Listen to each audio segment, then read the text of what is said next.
Valerie Tosi. I'm Pallavi Gunalan. And I'm Jasmine Ellis. Guys, I'm so excited to be here again in the exact same spot we were 5 minutes ago for Shut last up, we week's switched. episode. We switched.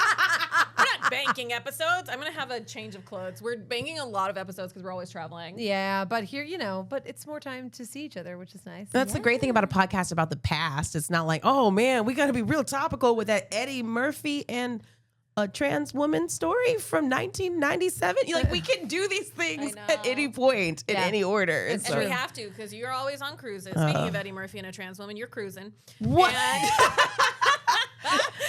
you trying to get us canceled? And I'm traveling and you're traveling. Yeah, we all got a lot going on. Yeah. Cheers to being working bitches. Look at us. Well, kind of. Kind of. I was going to say we're all busy for being kind of technically unemployed. But Okay, I prefer the term underemployed. I'm self-employed. Uncle Sam makes me pay taxes on this. That's This fair. is me. That's fair. You guys want to work for me? Yeah. If I get money. No. I don't pay. I don't provide benefits. This is like an internship in the 90s. I'm just saying, if you would feel better saying you have a job, you could say you work for me. Oh, that's not the part that makes me feel bad. It's the lack of It's the money lack that of makes money. me feel I bad. thought you guys just That's like the only titles and point shit. of having a No. job. We should all get like little plaques with like little titles for the Millennial Moodboard. No, what if, and then I could give you guys like employee of the month that I Why just like are keep you in rotating. charge? I don't In your know. mind. I'm running this episode. Get out of here. I don't know. Like, yeah, and I can have favorites and fire you if I want. I'm like, we don't work for you, Jasmine. All right. What are our millennial moments? Well, you helped me out with one. Apparently, I got vertigo laying down, and you taught me how to move a crystal around in my inner ear to prevent that from happening. Yeah, Which is it has now been decided that I am the old lady Sherpa to let that's what I everybody said. know. I called her my aging Sherpa because every woman needs an aging Sherpa. Like an aging doula, really. You're walking her through like the process. Yeah, I'm not a death doula, and I'm not like a birth doula. I'm the midlife Your doula. midlife crisis doula. Doulaing it. You can like report from the front lines when you start menopause. Like I can't. Oh, I'm in Perimenopause. Perry.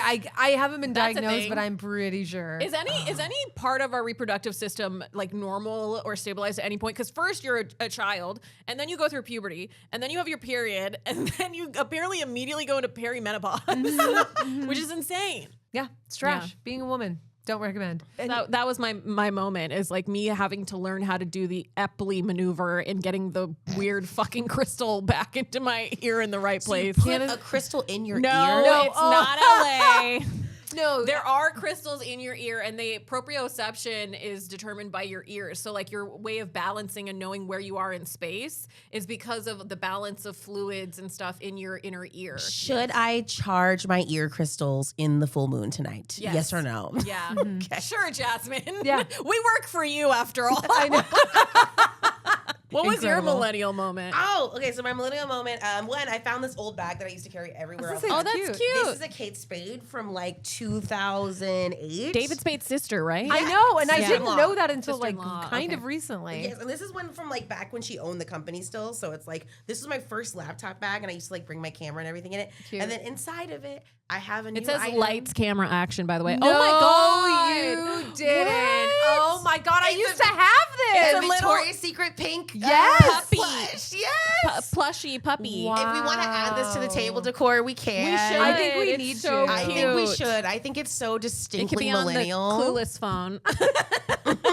Born in '86, a millennial just like us. This is the official pink mascot. When you would buy 5 pairs of underwear for $25, You can still do it. yeah, no, it is $40 now. I think. No. There? Yeah, I think it's like No, Tar- I Target, walked you can in. still do it. I thought Victoria's Secret, you can still do that too. no, not 25. It's gone up. They're it's, also terrible now. The quality's so much worse. it's like 5 for It's 40 or something now. Made out of recycled bottles. But I know it was 5 for 25 back in the day, and then you would do that, and you would get this as like a little goodie, and They don't give goodies out they anymore. don't. And we used to love. I feel like me some everybody had this samples, bitch. this guy. yeah, everybody had Sephora that. doesn't give out samples anymore either. They don't. Sucks. That's a shame. I still have a pair of pink pants, like that, like yoga That say pants pink that are on the back? flare. So they that say have pink on the yeah. butt. Yeah, I think so. They're still they still are comfortable and they're still held together. So that's like This is why I'll never throw old clothes away. I know because Because they they're the only actually things that last. actually last. I know. All our new stuff is trash now. Yeah. My millennial moment this week was geeking the hell out over the new Lego set that dropped, which is for the X-Files. Oh! It's so rad, and there's a really fun Instagram reel that Lego released that has Gillian Anderson in it that's Oh, yeah. endorsing it. It's I saw so that. good. It's so good. So that was really fun to watch that and kind of like, I want to buy it. She like went back into her character and Yes. was like piecing it together. It's great. It's So good. really fun. So if you're an X-Files nerd, which I will be covering at some point, please go buy that Lego set. I sound like I'm getting a kickback. Yeah, we're I'm not getting sponsorships. Why are you doing? Go to our Patreon. You're Fuck right. that. Go to our Patreon. Give us the money you would have spent on that Lego set. And then maybe we can buy the Lego set and then put it together and post a video or something. I don't know. What do you people want? Okay. What do you want from us? Okay. Well, we got to get into it. So, That's so cute. Jasmine. little dog. This week's topic, I'm very, very, very excited to bring you, and it is. You're going to make fun of me, but I'm very excited. This week's topic, everybody, is Lilith Fair. Okay. Okay. Funny you should It's say not that. homophobic because the bi one did it. I did it. Okay. I love using that. This is all bi the on bi time. crime. Bi on bi crime. Okay. I'm so- just an ally, a friend. So Lilith Fair, or a celebration of women in music. Do you guys know anything about Lilith Fair? It was for gay white people. It was for lesbian white people. It's where the Subaru was born. It God was damn hatched it. out I of a swear to giant God. shell. You got were- there by using a carabiner and clipping. Actually, there was 1,000 Melissa lesbians inside Etheridge's of a Subaru. Subaru that like were Trojan horsed into the Lilith Fair today. I just want you guys That's what the fair is about. I Your just skin want- color.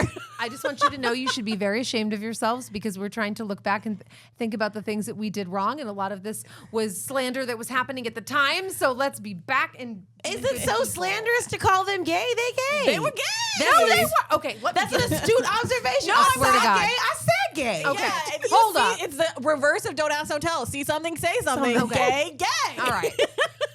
I'm getting into this, you monsters. Okay. What exactly was Lilith Fair? They shouldn't put us together. No, I know. I'm about to sit in between I you actually two. really don't know. I know Music Melissa festival. Etheridge was a part of Melissa it. Etheridge, the Lisa Loeb. Okay, both of you. Kyle, cut their mics. Okay. You say For I only hear what I want to. I was very polite during your sex scandals That's episode. Okay. So for those of you too young to remember, cough, cough, my co-hosts, Lilith Fair was Sarah McLachlan's answer to a very simple, very radical idea. Put women on the main stage instead of squeezing them into one slot on a lineup. Sound familiar, Lady Comics? Oh my Yeah. God. Literally the same reason that I started my show, Mermaid Comedy Hour. And the fact that this is still a novel concept today makes me so full of rage. Isn't that crazy? 30 plus years later? Wow. This was in 1997/96 when she was like conceding it. So it was launched with network music groups Dan Fraser and Terry McBride, plus talent agent Marty Diamond. The festival toured through the summers of 1997 to 1999 before making a brief comeback in 2010. Every artist on the bill was a woman or fronted by one, and the festival raised over $10 million for charity in just its first 3 summers. Which charities? The Wow. dog ones? So there's a lot of charities. A lot of them were local that they would do, and like when their tour Oh, stops that's were. sick. It's very cool. That's dope. Yeah. So Women do good things if you just give us more than 2 to 3 years to yeah, do it. literally though, and you That's let crazy. you let more than one of us have any type of time. It you felt know? like such a bigger event. Like I thought it was still like it went for decades. no. Oh, wait, it only happened once? No, So 97, 98, 99, and then it came back again in 2010, and then that was it. I think they should bring it back this year. So okay, We'll get there. no Oh. spoilers. No spoilers. All right. So let's take it back to the beginning. Da Capo, if you will. Band kid. Oh my God.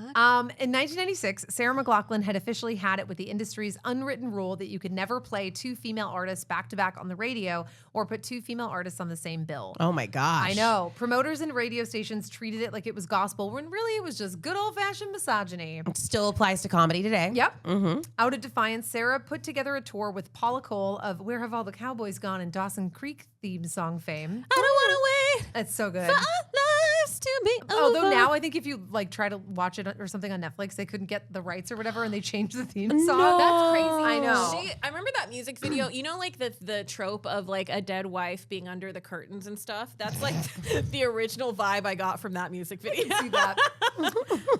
So one of their shows in Vancouver that September was billed as Lilith Fair and brought in Lisa Loeb and Michelle. Lisa Loeb, same glasses. And Michelle McCattery, formerly of Crash Vegas, alongside them. Adam gets a Dear John letter.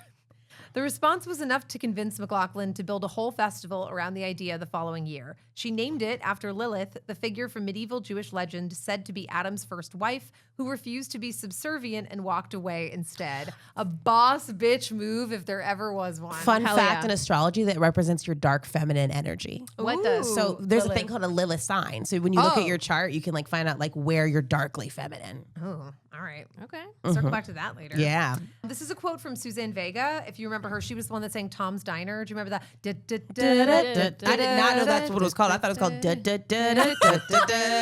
No. I was typing in D-U-H, D-U-H, Oh my God. D-E-D-E-D-U-H. Incredible. So this is from a Rolling Stone article in 2017, and it was Lilith Fair at 20, the legacy of a tour that put women first. I was a little surprised when she asked at first, as it's true that you almost never had 2 women on the bill at that point in time, and certainly not 3, recalls Suzanne Vega. Traveling festivals, which had grown in popularity since the early 90s launch of Lollapalooza, were at that time dominated by male-fronted acts. Boo, gross, man, gross. If you build it, Lilith Fair kicked off with a sold-out night at the Gorge Amphitheater in Washington on July 5th, 1997. The full tour that year had a whopping 37 stops and featured 69 acts, with McLaughlin anchoring every single date. Is it bad that I don't know Sarah McLaughlin? You do. Don't You do. Tell You me do. what I know. Tell me what I know. Wait, that's Hold Sarah on. McLachlan? Yes, wait. Don't Sing spoil the it. Puppies Lady Yes. did I this? swear to God. Yes, that's at the. That's why I asked if it was the charities were animal related. Oh, I didn't know. Yes. I thought that was a different lady. No. No. So the rotating lineup was basically my dream mix CD. It was Fiona Apple, Tracy Chapman, Sheryl Crow, Indigo Girls, and Jewel. Oh, wow. It grew. It's so good. We need to talk about Fast Car. I know. So, and because it was a rotating Yeah, lineup. Luke Bryan's great on that. I'm kidding. Oh, I'm kidding. no. I'm kidding. I prefer Tracy Chapman. I'm fucking with you. It's so good. Okay, sorry. So Makes it me was always so like mad. it was always a rotating lineup. That's why I'm not going to go into detail of everybody because there's way too many people on each lineup. But it grossed 16 million. Name your favorite tops and bottoms.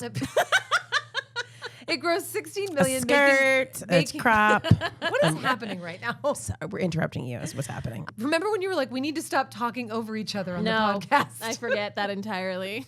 So it grossed 16 million, making it the highest grossing festival of the year. Whoa, that's pretty cool. It's pretty rad. Unsolicited opinions, because of course.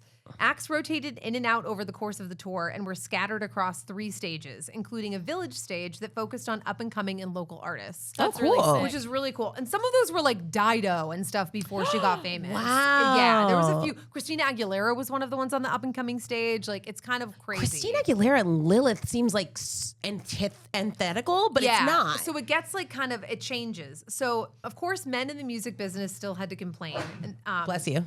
Wow, interrupting us, Kyle. True. Right when the men were complaining He was like, about no, Lilith Fair. man, true. I'm allergic to honesty. All right, so this is another quote from Rolling Stone. It wasn't about exclusion, says McLaughlin. Men would ask, why don't you have men on the tour? Oh, my God. And I said, well, honey, we do. The bands are full of men. There's lots of men in the crew, and we're all having a good time too. It's not exclusionary, it's inclusive. We're just celebrating women. Trolls existed then too, apparently, because it was also dubbed Lesbo-palooza. Oh, wow. So that's how our little child Yep. psyches thought it was just for Yeah. lesbians. That's why I was like, bite your tongues. No, but I thought it was like a good lesbian thing. And I mean, I'm You sure know? there were Like, I because thought it was of like owned by lesbians. no. So I think that a lot of that demo is going to naturally gravitate towards something like this that is like celebrating women. Yeah. But it was dubbed, Lesbo-palooza and Mom Music. SNL like went after them hard. Simpsons, I remember, had something about it. Yep. And then activists even protested Planned Parenthood booths at the festival. Oh. And a bomb threat was even made in 1998. Jesus Christ. But the event still continued. Wait, okay, so we're probably gonna do an episode about Warped Tour, but because I went this week, there were so many anti-abortion people like all lined up So the weird. entire fucking way. And one of them approached me and was like, "Oh, do you believe in choice?" And I was like, "Yeah." And like she was undercut, she was working for them. I thought she was like a counter person. Oh, wow. But it was crazy. Can you it's so imagine- crazy at festivals. I wish I had gone just so I could be like, yeah, I'm about to mosh pit my baby right now. Yeah. Freedom of choice. No, I literally would be. I was about to be like, "Yeah, I know about it. I had one, baby." You're like, I'm good. Trolling I abort- learned from doing. Thank you Yeah. so much. All right. Oops. Mostly all 8.5 by 11s. I love that phrase. Of course, not everything was perfect. The first year got dubbed as a white chick folk fest, which McLaughlin hated. And to be fair, it wasn't intentional. Artists across genres turned her down the first summer because they didn't know yet what Lilith Fair could be. McLaughlin admits she didn't fully know either. And once the tour proved itself, the doors opened. Managers started pitching Lilith as a bridge to new audiences, and the lineup diversified fast. Genre-blurring names like Nene Cherry and Erykah Badu joined the main stage. R&B acts like Monica and Maya got added. And then rising pop stars Nelly Furtado and Christina Aguilera played the village stage alongside folk artists like Tegan and Sarah. I had no idea. Crazy, right? I thought it was just the like dirty armpit white Natural women. deodorant. Yeah. Wow. I went in having some preconceived notions like that type of stuff. And then when I really dove in, this is why I spent so much time on it, was because I kept learning more stuff and going back and adding things that I was like, this is crazy. So 1998, which was the second year, went hard in the paint. Year 2 doubled down with 57 dates and over 100 acts, adding Bonnie Raitt, Erykah Badu, Lauryn Hill, Joan Osborne, Missy Elliott, Queen Latifah, and Sinead O'Connor. Wow. Bring it back. Bring it back. Stretching the lineup beyond its known folk pop roots. Nene Cherry and Lauryn Hill were scheduled for shows as well, but both had to cancel. P.S. This Very is Lauryn Hill. I was gonna say. I wasn't gonna say it, but also they should have scheduled it the day before, and then maybe she would have made it the next day. Yep. Yeah, you got to tell Lauryn Hill different times. So this is a really cool fact that I found out. Lilith Fair was Missy Elliott's first live performance. What? Isn't that crazy? Talk about like Was it breaking worth a star. it? That's Let her amazing. work it. Yeah. I was like, that's so rad. Put that fair down, flip it in reverse. Party like it's 1999. Year 3, the tour hit 40 stops with 120 plus performers, including the Pretenders, the Chicks, then still the Dixie Chicks, Queen Latifah, Maya Monica, and even comedian Sandra Bernhardt for good measure. God. I love that. So Okay, funny. not fully beating the gay charges. Yeah. Hilarious. By 1999, Lilith Fair had grossed 52 million total, with more than 10 million funneled to women's charities. That's amazing. I know. Besides the incredible numbers, it proved a women-led festival could be a commercial juggernaut and gave rising stars like Christina Aguilera, Nelly Furtado, and Dido a career boost, and pushed opportunities for women behind the scenes too, from stage crew to production. So Nelly Furtado was 20 at the time when she did it, and it was her first show as a professional artist. Wow. Yeah. Seeing so much of this was like so cool. There was in one of the articles I was reading, or it might have even been an Instagram post of Nelly Furtado. She had her like in this outfit, in this like pink outfit, and she talks about like going and shopping at like a random store for her like outfit for Lilith Fair That's before. so It's like crazy. so cute. Nelly Furtado definitely thought she was Latina the whole time. Half Indian, right? No, is she? I don't Yeah. know. I thought she was. I have no. I thought she was secretly not Latina. No, she's something. Oh, Pay my face Oh, she's in your part. magazine. She's part Portuguese. that's what it is. Make- I almost said Oh, Brazilian, okay. so I was like, I was close. thinking of Charlie XCX. That's who's half Indian. Oh yeah. She's half Indian. Which is like a random like why did I put those Has two nothing together? to do with Nelly Furtado. I'm sorry. You know, Nelly Furtado, Brat Summer.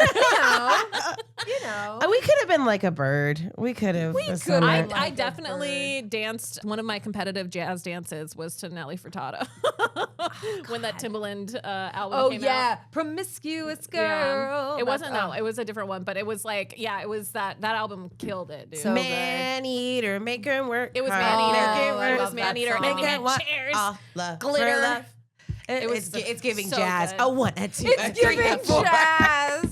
Yeah, like seeing the artists that actually were at this, I'm just like, fuck, this would have been so fun. Yeah. So the last of Lilith Fair. McLaughlin called it quits after the 1999 tour due to burnout. Ooh, we hear you, girl. my Because she was like fronting Doing the whole every. thing. She was doing the whole Did thing. she invent the term burnout? Where she's like, I just feel like my literally. energy drained. is drained in a way, almost like it's burned, Like it's just burnout. and it's not in. It's like out.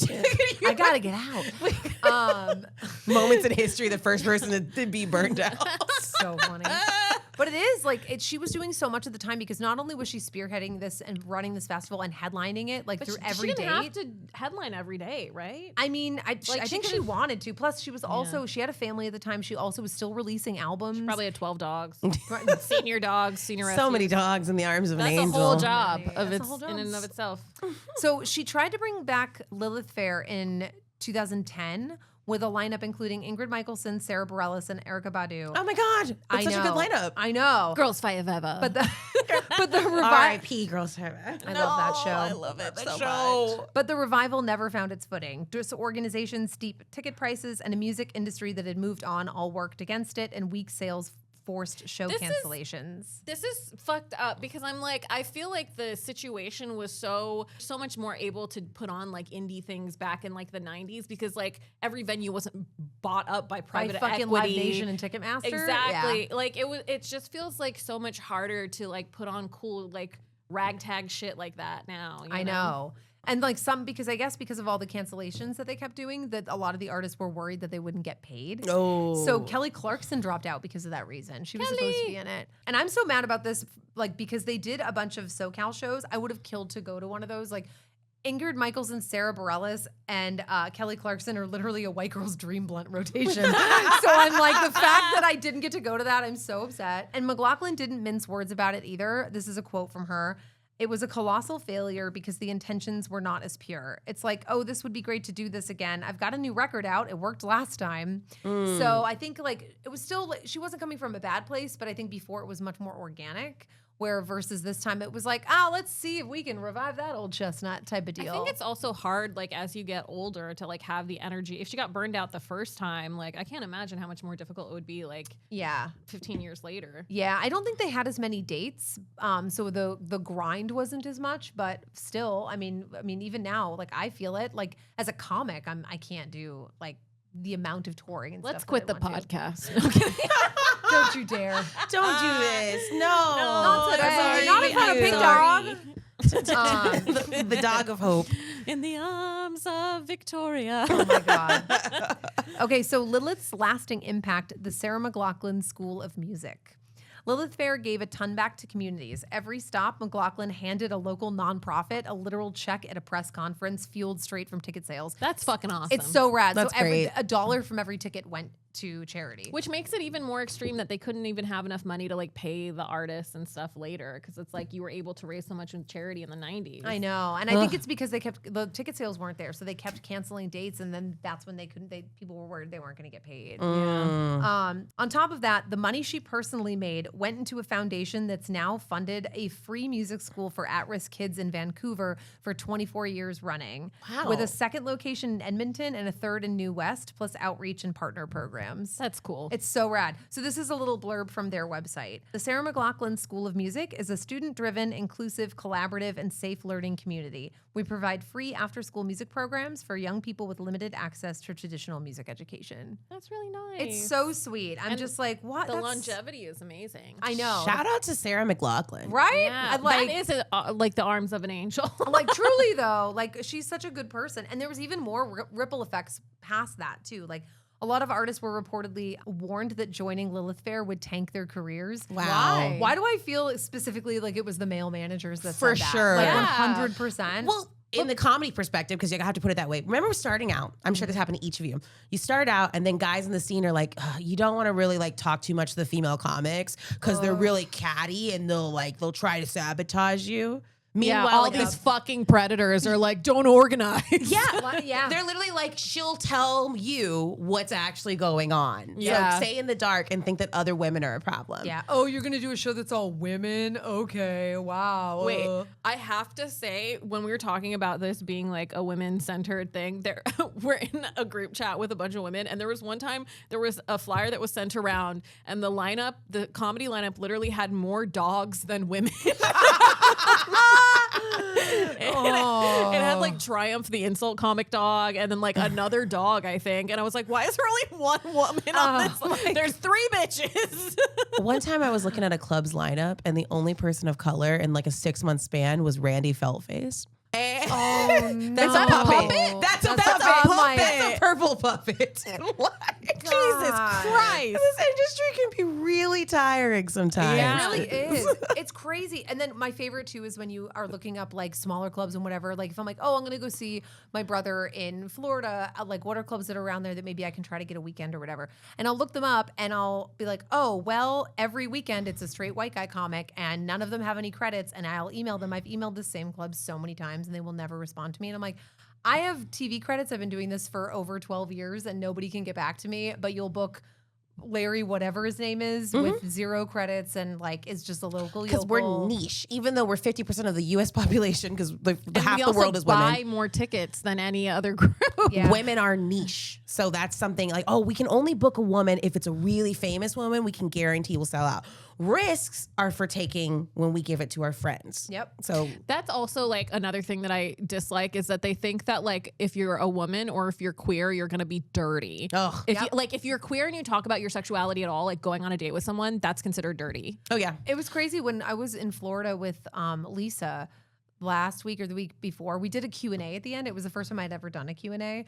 And literally this woman beelined out to us after the Q&A and she like grabbed Lisa and I's arms and was like, I just want to say that you guys changed my mind about female Oh my comedians. God. And Oh I my was like, wow, way to God. insult us and not sort of compliment us at the same time.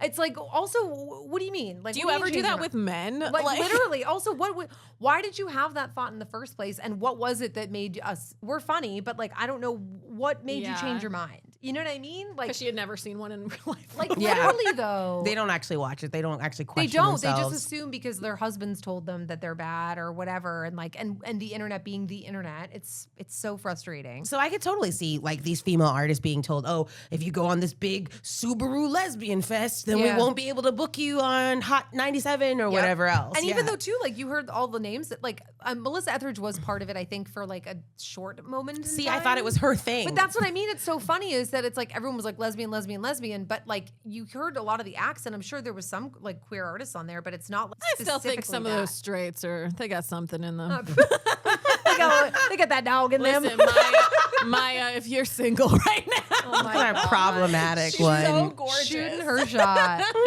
Maya looks amazing. She's so gorgeous. Oh my I know. gosh. Oh my god. Did you see her at the Aaliyah tribute? No. It was so good. I'll send my you guys the video. All At the right. Essence Fest, they had a Aaliyah tribute. I've seen interviews with her recently, and I'm like, that woman is beautiful. Yeah, I mean, look, she's so cute. I know. Oh, that was the hilarious part was that they all were told that it was going to ruin their careers, and then hilariously did the exact opposite because it launched a bunch of people into stardom. Hell It's yeah. like people don't understand women buy things. Yeah. Like women be shopping except when you need the facts. Like, oh, Yeah. you don't think women be shopping for records and tickets? Yeah. Like, what is it? It's crazy. I think because they're still like, oh, well, we only let them have a credit card in the 70s, so. They're like, women be shopping to be mopping. They're buying mops. They're buying cleaners. Women be grocery shopping. It's in parentheses. Oh, back to school shopping for them kids. So even people in the crowd carried it with them. Ryan O'Connell, who's the creator of the Netflix series Special. Yeah. Shout out Danielle Perez. She was in Special. Oh, Special. that's rad. And for those of you that I might watched not. that. What's that? I said I watched. I was just watched it thinking, too. I reminding didn't myself. see it, but I do. I knew about it, but I never actually got to see it. But if people don't know, it's a semi-autobiographical account of Ryan's life as a gay man in Los Angeles, and he also has cerebral palsy too. So he talked about attending around at age 12. Hell and yeah. I know. And it being the first female-dominated space he'd ever set foot in. A gloriously safe, slightly unhinged girl power fever dream for an 11-year-old. Oh, Very That's cute. really sweet. And the influence didn't just stay stuck in the 90s either, because both Haim and Brandy Carlisle cite Lilith Fair as the reason that they even picked up instruments to begin with, Wow. which is pretty cool. awesome. That's really sweet.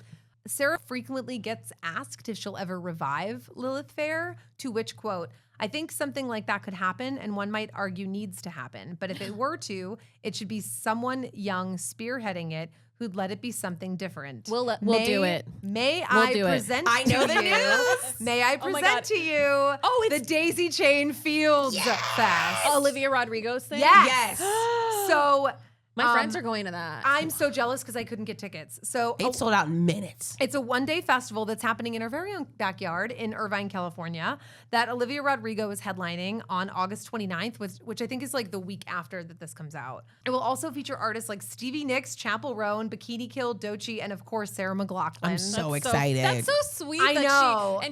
Olivia Rodrigo is so young, but she knows the history, and she like is giving the the flowers back to Sarah. Like, it's so cool. I was like, I weep mostly because I couldn't get tickets. Yeah. So, You never know. Watch those resale sites because people might the day of, might. keep an eye on them. and this is cool. This is the mission statement about the festival Olivia put out. Daisy Chain Fields is a music festival founded on the belief that joy, community, and creativity can inspire meaningful change. The festival celebrates the voices, artistry, and contributions of women in music, fostering an inclusive environment in which all are welcome. It's a place where inspiration and curiosity lead to knowledge, strength, and action.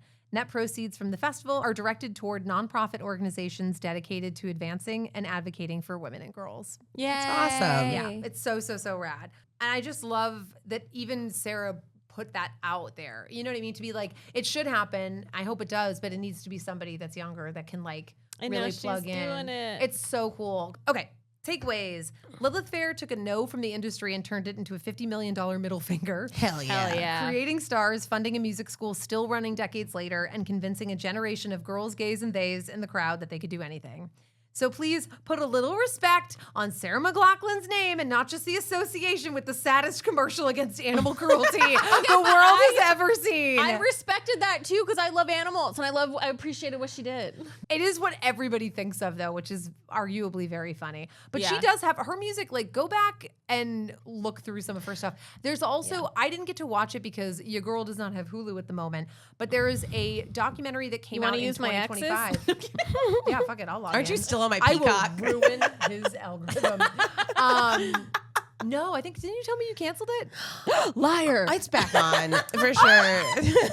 So there's a documentary on Hulu called Lilith Fair Building the Mystery, which is a Sarah McLachlan album/song, but it dives into the history of Lilith Fair. So I mean, I really want to watch it. So this was all just like really dug around knowledge that I found, but I am curious because I think Dan Levy also produced it, which is pretty cool. So I haven't been to a music festival in a while, and then going this week, it made me so happy to just like be out and like. I've always loved live music, and I always think it's like beautiful to experience like art in groups with people and community and everything. But it was just like music festivals are just like its own animal. I hate how like expensive they've become and all of that. But I do think it's like a wonderful experience if you can afford it or if you can produce one, Olivia, which is amazing. I know. Yeah. So I'm like, I think I'm going back into my festival era. You know what's funny is I've never been to a tried and true music festival. Really? I've been to an insane amount of concerts because I love live music, but I've never actually gone to like a full out. We got to do a group trip. I would love to.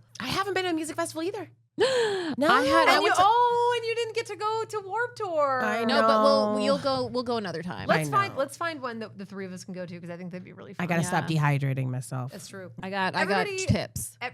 I got tips and tricks. I got tips. I did my 20s dehydrated. Friends that are watching, did anybody out there actually attend any of the iterations of Lilith Fair? Because I know the ones in the 90s were a while ago, but even the 2010 one. Do you have any original merch or tickets that you can show us? Oh my gosh, yeah, I did find some like OG shirts on eBay that were very expensive. I have a photo of an original ticket, which is pretty cool, from the original one at the Gorge, which is pretty rad. So yeah, send us your stuff. We would love to see it. Email us at millennialmoodboardpodcast@gmail.com. Let us know about any like queer awakenings. We know they were there. We know they were there. But that's it. Thank you guys so much. I'm Valerie Tosi. You can find me everywhere at Valerie_Tosi. Check out my album Beach Trash, my show in Los Angeles, Mermaid Comedy Hour. And I don't know, man, just come find me on the road. Amazing. I do want to say I did learn a lot from this and all of the good stuff. Yeah. Me too. I learned a lot. Right. This one was really fun to write because, again, some of the topics that I've covered before, I had like a pretty good knowledge of, where this one, it was something I wanted to learn more about. So it was fun to like deep dive. And we came in hot and ignorant. So I really that's why I was like, shut up, you guys. I appreciate cooling down and educating today. It was great. I don't regret yelling gay. Because it's just fun to do. It's just fun to do. Hot and ignorant. That's the name of our spinoff podcast. Oh my God. All right, We're stupid. All respect to you, Sarah McLachlan. Ding dong. You can find me at Ding Dong. No, you can find me at Pallavi Gunalan everywhere. I also run a show at the Comedy Store called Facial Recognition Comedy, 4th Friday of every month, 10 p.m. in the Belly Room. And I also run another show with my friends called Second Screens at the Elysian in the Vault. And also please subscribe to our Patreon. Yeah. It is launched. We're going to put a lot of fun behind the scenes pictures and videos. We Maybe have a video of us reacting to the Sarah McLachlan sad commercial. We're gonna have reaction videos. I'm gonna post some of my stuff from Warped Tour. We're just gonna do little field trips and fun things. So go check that out. And I'm Jasmine Ellis. You can find me everywhere at Jasmine Ellis Comedy. I am actually in a new web series called The Last Door in Melrose. You can check it out on youtube.com/gold comedy. And it's a really fun comedy that I co-wrote and co-star in. So I'm very proud of it. And I think you guys should check it out. Say it. They're not here. It was all me. I play every role. And on that note, the arms of the angels. that's been Millennial Moodboard. Thank you guys so much for joining us. We're gonna have to cut this. We're gonna get sued by the dogs. Millennial Moodboard is created, written, hosted, and produced by Jasmine Ellis, Pallavi Gunalan, and Valerie Tosi. Music by Nisa Longa. Have a millennial moment you're fond of? Follow and message us at Millennial Moodboard Pod on all social media. Please keep listening and reminiscing. See you next episode. Weekly everywhere podcasts are found.